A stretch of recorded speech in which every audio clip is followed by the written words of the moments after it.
2010 Toyota Corolla. Problem is, even though the car's in park, the key's not coming out. Even though you depress your lever, it still won't come out. So what's happening is there's solenoid in here, there's still power supply to it, holding the key barrel in the accessories position. Now they recommend to replace this, and it can solve the problem. Or maybe electronic device in there is not talking to this one, so it can become very costly. So what I've done is I've disconnected power supply to the solenoid. It's not a safety issue at all, of course, and the key straight away comes out. Car still starts, runs, you can put brake on, but the lever, the depressed lever, the shift lock should I say, isn't coming off. So I'll switch that off so I won't run myself over. Over here it won't go into out of park because it's still activated. It has to be activated by the switch.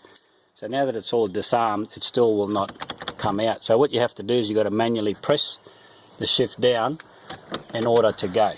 So your car will still run normal, but you still have to press that lever down. It's called a shift lock, so that you can put it in reverse. The whole idea of this manual shift lock is to override the electronics. The electronics is designed so that when your car's in park, you can't take the key, when the car, should I say, is in reverse or neutral or drive, the key cannot come out when this is plugged in. So I'll just show you.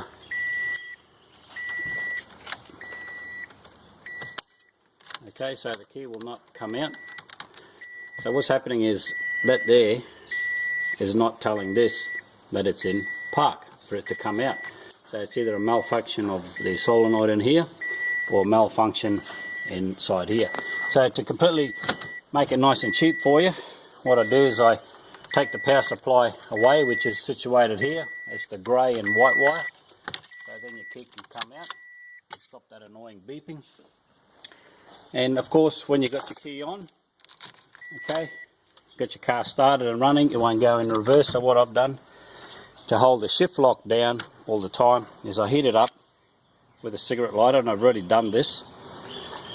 And I'll make a hole on the outside, okay, like that, if I can find it.